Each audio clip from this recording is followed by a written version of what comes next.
Good evening, everyone. Thank you for coming. It's nice to see you. Tonight's talk is entitled Courage. I can't take any credit for it. I just took material out of these two references and put some slides together so we can talk about it tonight. The first book is Existential Conflicts. It's chapter 18. Anybody ever read that book? It's a good book. It's a hard book to read, but it's a good book. It's Joanna DeAngelis is the spirit that shared the lessons. It's just look at the title, Existential Conflicts, right? Things that happen forever, yeah? They go on and on and on, right? So she writes more like, it reminded me of books I read in graduate school. Each chapter is just a few pages, and she defines the problem. She defines origins of it, and it's very hard. It's hard reading. But then she always ends the chapter with ways to overcome, a solution, right? And it's usually love and charity and doing good things. So it always ends well. So that's the good news. Tonight's going to end well. All right. How's that sound? And then, of course, there's a chapter here on the gospel from the gospel according to Spiritism, on pride and humility, chapter 7. So when I say the word courage, or when you read the word courage, what comes to mind? Can you give me examples of courage? What's that? Wizard of Oz, yes. That's right, courage. Who was that? The lion? Yeah. He needed courage, right? The heart. Okay. Anything else? Courage? How many of you did it take courage just to come here tonight? Sometimes, yeah. You know it's Thursday night, it starts at 7, but man, it'd be easy just to go home, yeah? Had a long day, want to go get dinner, see your kids. Sometimes it takes courage just to get out of bed, right? You're depressed, you had a rough week, your boss is mad at you, right? It takes courage. But courage is essentially, why should I just tell you? Let me show you. Let's jump right into the slides, yeah? This is from the book, yeah? They call courage a human virtue, right? That bestows beneficial values upon the spirit. So that's important, a human virtue. In other words, while we're incarnated, we display this virtue, we have this virtue, but it's bestowed on the spirit in the sense that the courage that I have in this lifetime didn't just spring up in this lifetime. I bring with me from all of my moral experiences from multiple lives, right? All the different challenges I faced, where I evolved, right? Where I created my courage, or where I developed my courage is probably a better word. If you think about challenging times that you go through on daily basis or from life to life, think about, don't think about it too long. I don't want to bring you down. I don't want you to go backwards, but just think about something that was pretty traumatic, right? That took courage, right, to get through. The way we react to adversity, the way we react to challenges, that kind of defines us in that moment. And as we evolve, we become more courageous, and we face those challenges more courageously. Right? So an example of that would be somebody does you wrong, and maybe in the past you wanted revenge, right? Or you wanted to hurt them because they hurt you. Courageously facing a similar event in this lifetime, you love them, right? You don't invite them for dinner, you don't give them a hug, but you don't hate them and you don't seek revenge. You pray for them. You pray that whatever made them do that passes, and you hope that they overcome their own adversity. And you don't let it get you down to the point where you want to hurt them or seek revenge. Does that make sense? All right. How many are there already? Everybody. All right, good. I don't know. I still get mad sometimes. I don't want to hurt anybody anymore, but it still hurts when people hurt me, if you know what I'm saying.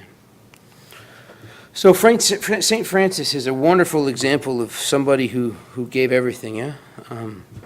He didn't have to. He was a man of means, if you will, that kind of gave everything over and helped the poor.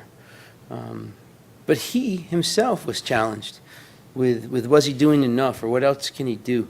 Right? And he shared this story about struggling with this. What more can he do? And like he wasn't doing enough. So he prayed to God, and he said, God, I've got nothing left to give. I'm exhausted, right? What else can I do? It seems like I'm not getting it done, but what else can I do? And St. Francis gave this answer that he received from God. He said, give me Francis, right? It's not about money. It's not about how much more you can do. It's about truly giving yourself, right, to God, in the sense of just give me you, Francis. It's not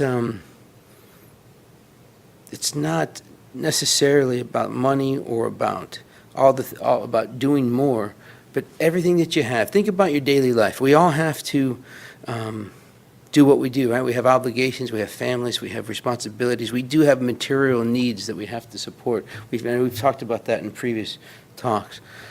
But if you can envision your primary goal in this life, in any life, is to serve God by being the best that you can be, right? Not the best material being, not the best material success, but the best moral version of yourself that you can be. Give yourself completely over to that notion. Give yourself to God and devote yourself to things that advance you morally. Make sense?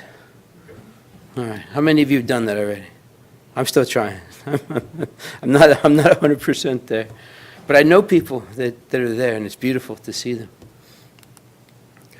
So we talk about courage, and just because I prepared this talk and just because you're listening tonight doesn't mean you're going to walk out the door tonight full of courage, right? Your courage is where it is, where it's developed to at this point. It happens very slowly, right? But you can have dramatic increases in courage in a single moment where previously you may have not had courage in the way you responded to something. And then at some point in this life, you're faced with a similar challenge and you handle it completely different, right?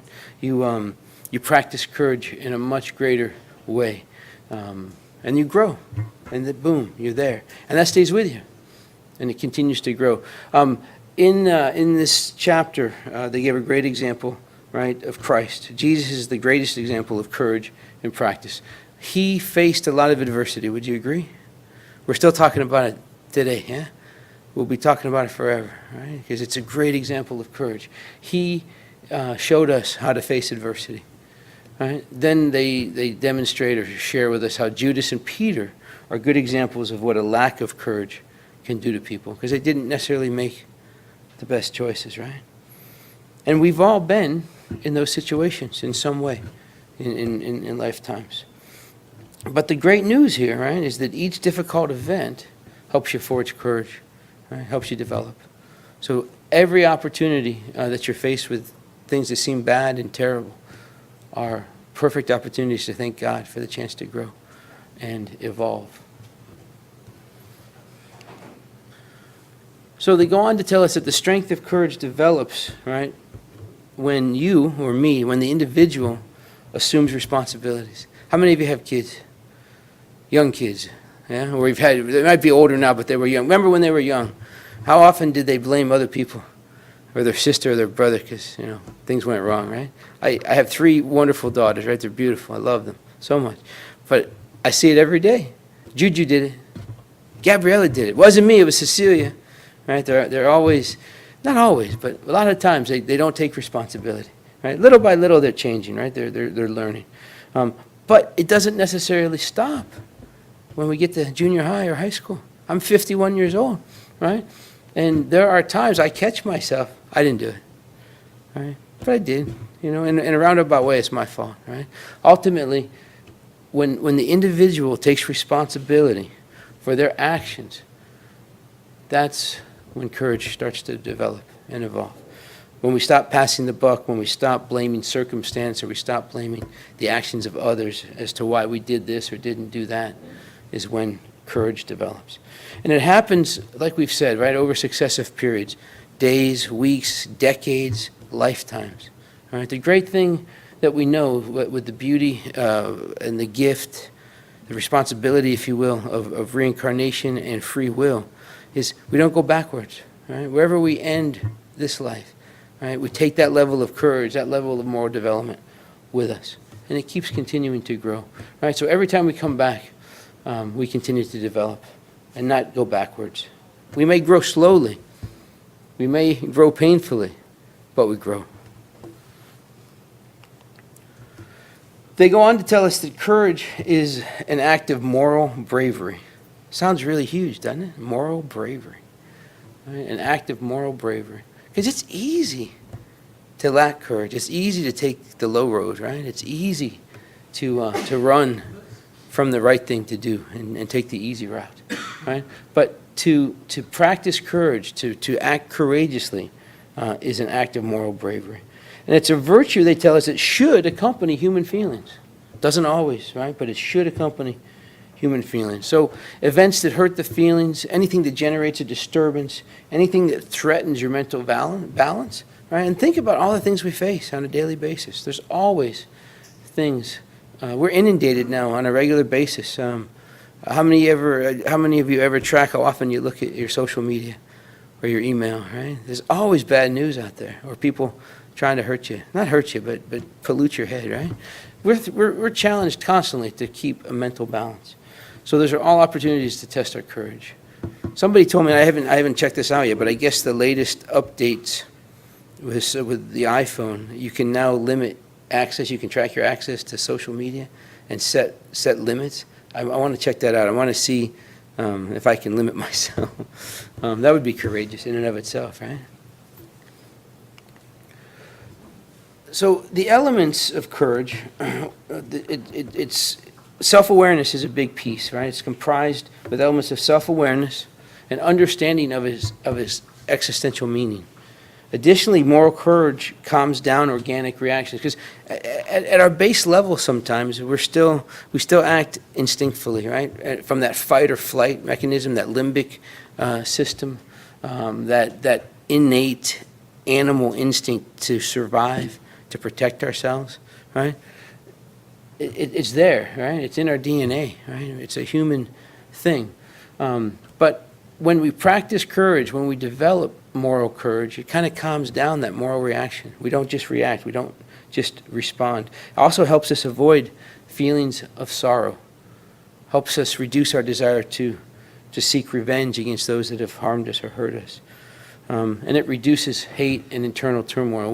When you can honestly bless someone for doing you wrong, go with God, I forgive you. That's huge. And what does that do internally to you? Reduces stress, reduces anger, reduces hatred. All that is good for not only your mind, but your soul. Make sense? So easy to say, huh? But hard to do. They also tell us that courage is therapeutic because it stimulates an individual to work towards the accomplishment of dignifying tasks, right? When you're really trying to do good things, it takes courage. And that stimulates this therapeutic response, right? Cathartic sometimes when you think about what you could have done and you didn't do it. It's very cathartic and therapeutic. Even though you're faced with unfavorable circumstances, you have free will, and when you choose to act courageously, it feels good, and you know it, and it just helps catapult more growth. And they remind us that courage should be exercised in small occurrences and different experiences. It doesn't take a major trauma to be courageous. You can be courageous with just little things each day, by taking the high road, by seeking the light, if you will, just in every little thing that you do. And the more you practice it in different experiences and smaller occurrences, you don't have to go looking for it when big things happen. It's just there because you've developed it. So, what's the enemy? Should have asked you this before I flipped the slide, right? What's the enemy to courageousness or courage? Pride, yeah? How come we react with a lack of courage a lot of times? Because we don't want to look weak. We don't want other people to get the better of us. We want to be the winner. We want to succeed, right? So pride, our pride at the individual level is our worst enemy and counteracts so many things. If you think about development, moral development, and all of the things that we could define as detrimental to that, I think you could sum it up in one category. I think all those things, pride, maybe add ego to that too, pride and ego, right? If you think of all the things that set you back or slow you down on your development, pride and ego are right there. The worst enemy to that, the antithesis to moral development. So the tool for this, to fight this, we're taught, is to be humble daily. Seek humbleness daily. Look honestly at your reality, right? And take action, right, that are dignified, that are elevated, that are Christ-like, if you will. And don't think about it just the consequence right now of doing something that's not so courageous or not so humble. Think about the long-term impact, right? If we take the approach that we only have one life, right, and nothing happens after that, it's easy to let things go out. Nothing's going to change. There's no consequence, right? Or I got away with this, right? And no big deal. But if we think long-term and we think about the ultimate reality, right, that we are eternal spirits living multiple lives in different bodies, life after life, every consequence, every action we take now has an everlasting consequence, right? We will have to atone and overcome those things that we may not necessarily do it in this life, so they follow us and they stay with us. So think about long-term effects of our actions, because none of us escape our actions, right? We all will atone for the actions that we take in this life or the next, right? So courage lifts us up in this regard. As we develop our courageousness and we make better choices, we're sparing ourselves from more turmoil later. And they remind us very strongly in this chapter, right? Death can strike at any time, right? What if I were to die today? Am I buried in pride? Right? Has my ego made it impossible for me to love my enemies, to think the best of my fellow man, to put their needs ahead of mine, right? Be more Christ-like, right? Where am I with that? How am I doing? So check in with yourself, right? You know yourselves. You know your actions. You know your thoughts. And just examine, pride, ego, selflessness, selfishness. Where are you on that scale? Because if you're still driven by pride, and pride is your dominant choice of making decisions, there's going to be some work to do, right? And if you're not compassionate towards others, imagine the consequence of that, right? You're making mistakes. It's hard to necessarily receive compassion if you haven't practiced compassion. Don't get me wrong. We're all destined for perfection. We're all destined for involvement. But the more wrong roads that we take, or the more pain and suffering that we incur on ourselves, the longer that's going to take, and the more painful it's going to be.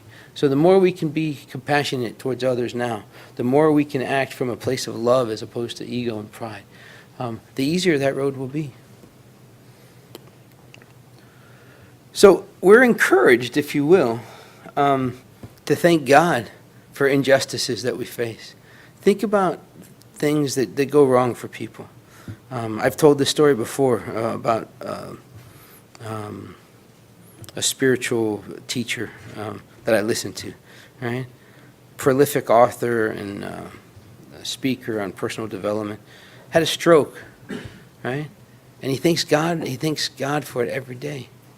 Who thanks God for their stroke? Who thanks God for their ALS? Who thanks God for their cancer? Who does that? I've never thanked God. I have now, right? Little things. I don't have cancer. I don't have ALS. I don't have life-threatening illnesses. But I did get diagnosed with diabetes on my 51st birthday. I know it's hard to believe. 51? No way, Al. You're not 51. Thank you. Thank you. I appreciate that.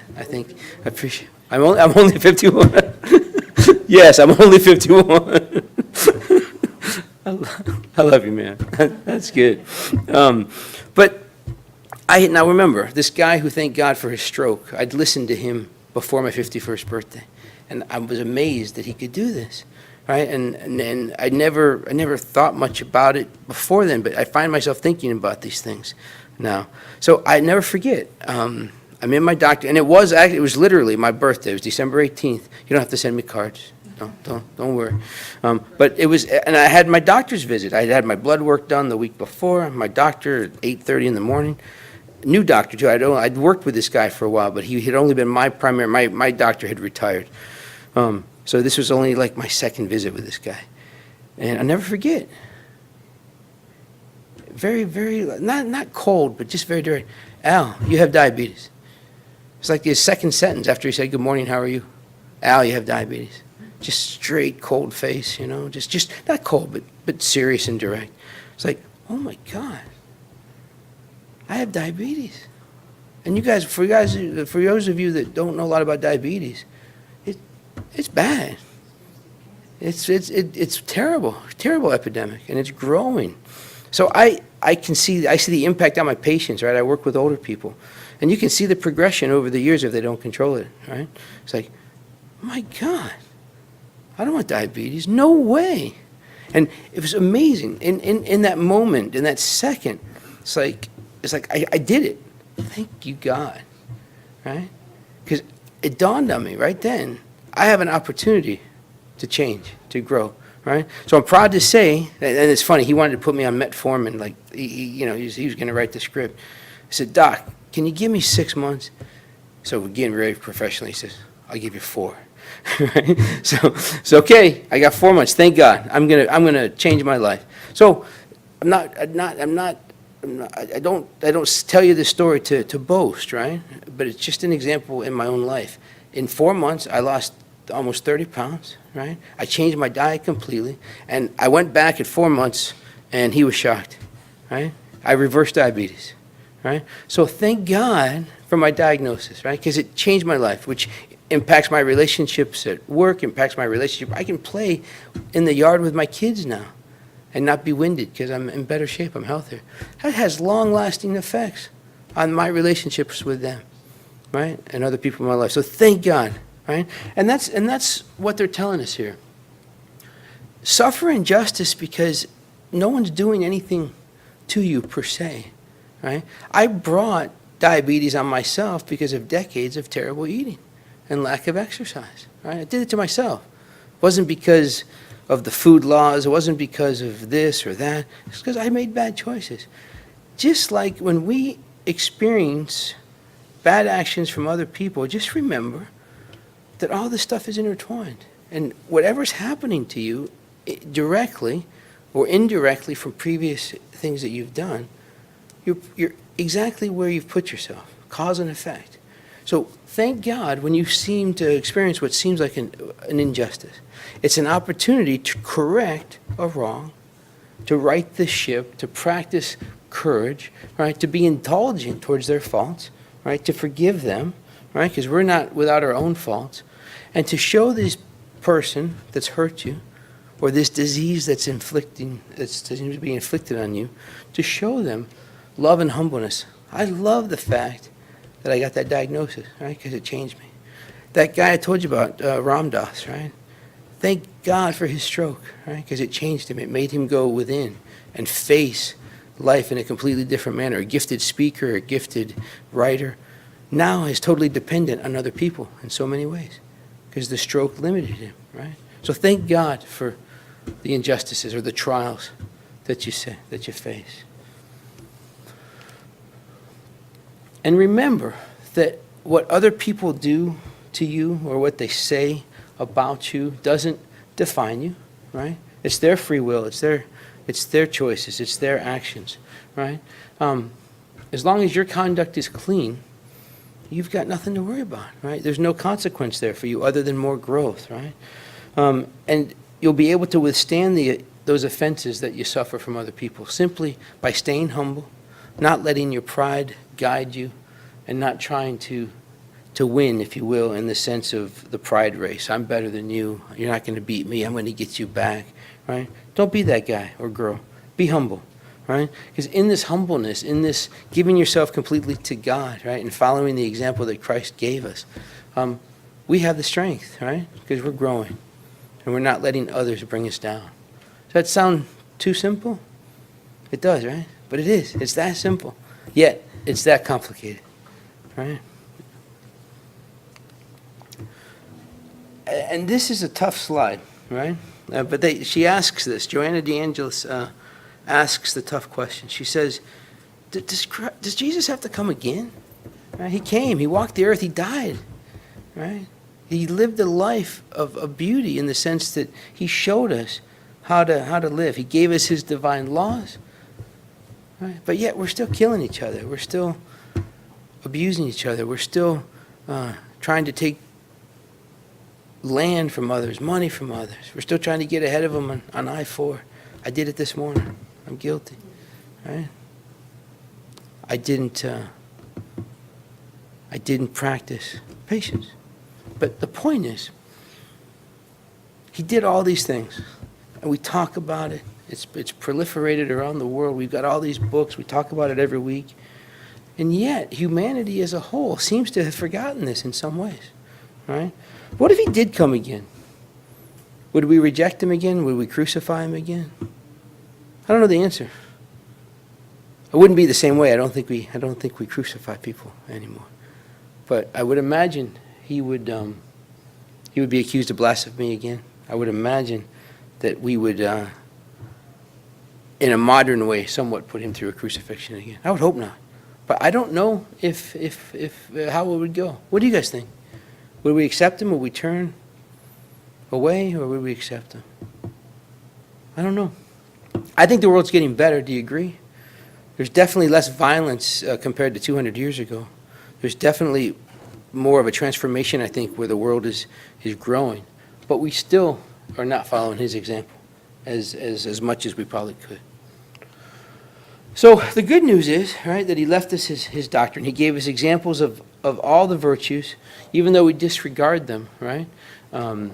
They're there for us to learn from, right? But we still, right, just like the Old Testament, right, we still make idols to different things, right? We serve different things, and sometimes, or a lot of times perhaps, put other things ahead of that message that he gave us. So we have a lot of growth to do. But we have we have his doctrine, we have his example, right? And that's the gospel, right? The good news, as it's called. The book that we're looking at in the second part of this talk, The Gospel According to Spiritism, is amazing, right? It's filled with verses from the Bible, with good spirits that help relate those verses from a eternity perspective, a multiple lives perspective, from an eternal spirit perspective, right, as opposed to a one life mentality. Gives us the example and how to apply his lessons in our life today, as opposed through just parables, if you will, as Jesus taught or spoke back in his day. But essentially, if we can wake up to the good news, if we can follow the light, we will find ourselves being more generous, not just to others, but to ourselves. When was the last time you looked in the mirror and told you that you love yourself? Or when was the last time you forgave yourself for some of those things you've been hanging on to? Right? It's hard, yeah? But you'll be more generous towards yourself. You'll be more loving and ultimately more courageous. Little by little, right, we're going to tear down those altars that we've erected because of our pride, right? And little by little, and you probably see this transformation in your life now, right? For those of you that are here on a Thursday night, guess what? You made it. You were courageous. You got here, right? There's so many other things. Is there a football game on tonight? Yes. Yeah. See? And Tim's not watching. He's here. I love it, right? Because there's so many other choices, right? So they simply tell us, right, that little by little, your pride's going to reduce. You're going to live more and more by the teachings of Christ. And you're not going to question the goodness of God as much, right? Because there's plenty of proof out there that God's good, and everything you need is abound, and you simply need to open your heart to it. They remind us, right, to make our hearts gentle and mild, right? In other words, be kind and humble, right? Put your pride down. And your life is going to fill more and more with compassion, goodness, love, and courage. This is a great one. How many of you never complain? I love you, and you know, you guys are so humble too. I'm amazed. Right? Stop complaining, they tell us in this part of the gospel, right?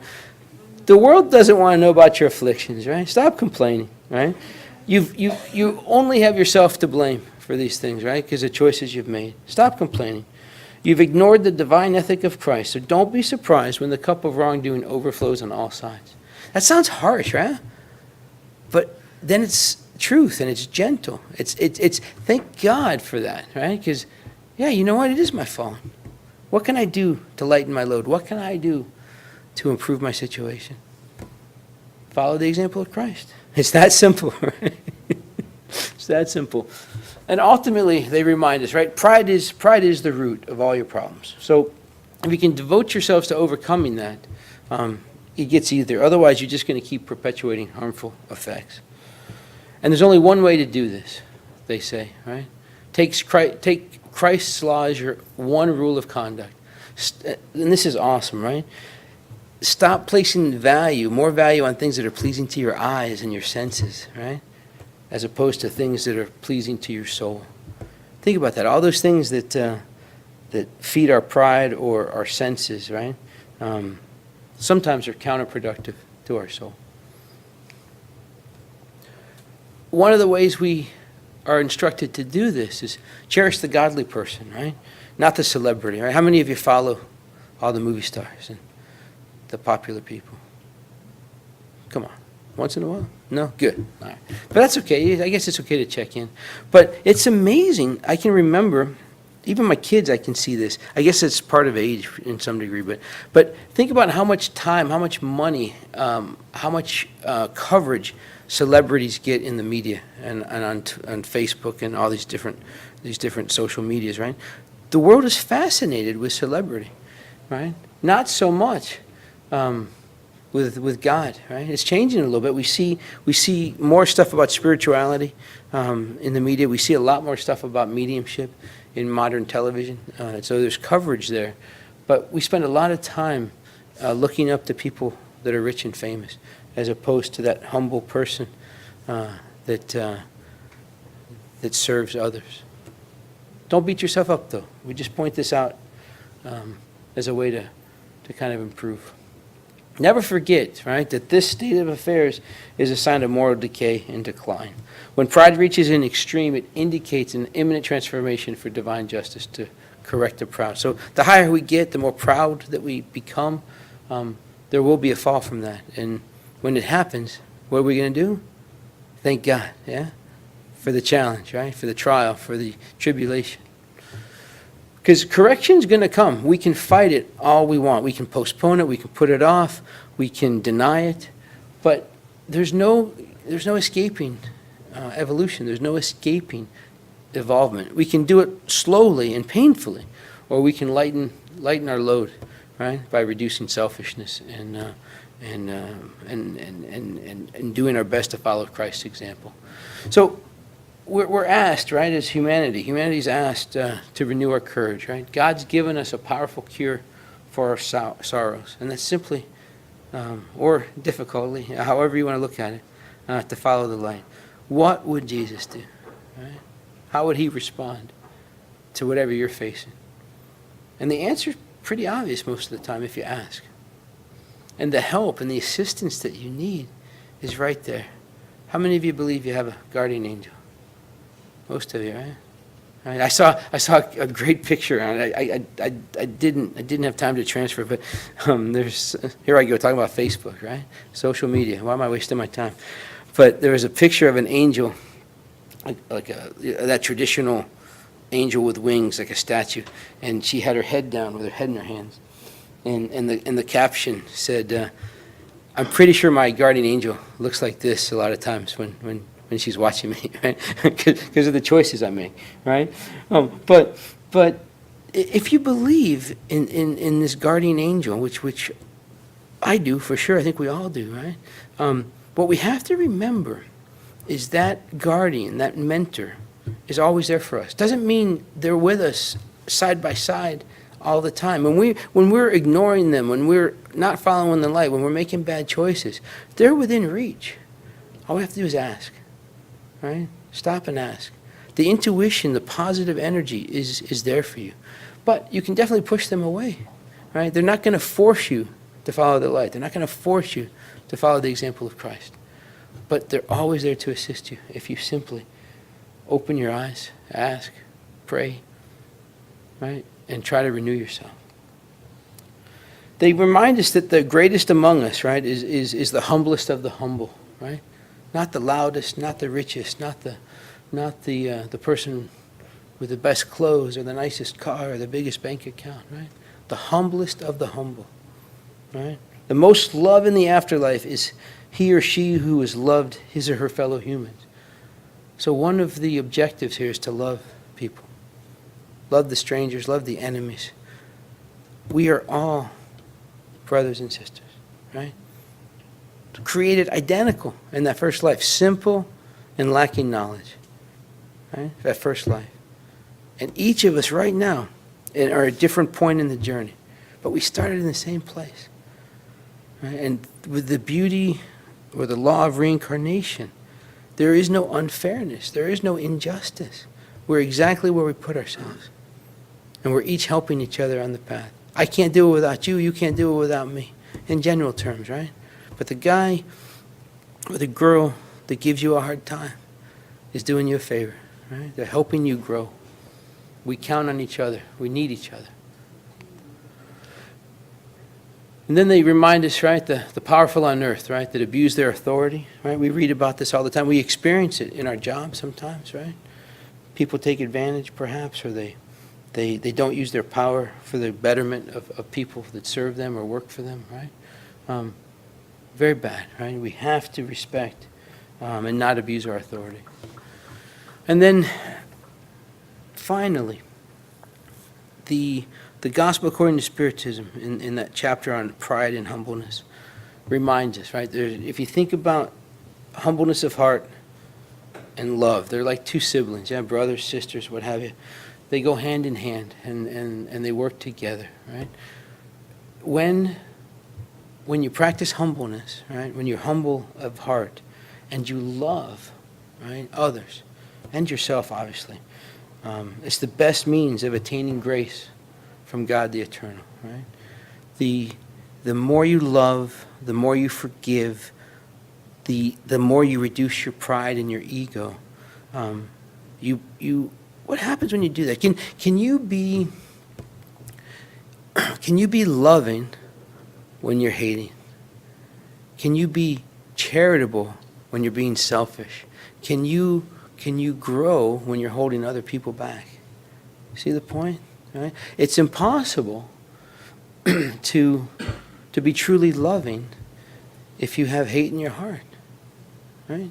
It's impossible. So thank God for wherever you are in the journey right now, whatever adversity you're facing. Thank you, God. And then, in that grace, find the time, find the courage, if you will, to ask for help. Pray. Talk to your guardian angel. Open your heart to the goodness that's there, whether you see it or feel it. Have faith. God loves you. He sent you Christ. He gave you a guardian angel. He gave us another life, and he gave us each other. Make the most of each moment. Be kind to yourself. Love your neighbor, and just do your best to love. Stop blowing your horn on I-4. All right? Hey, thank you for listening. Thank you for your attention. And thank you for being here.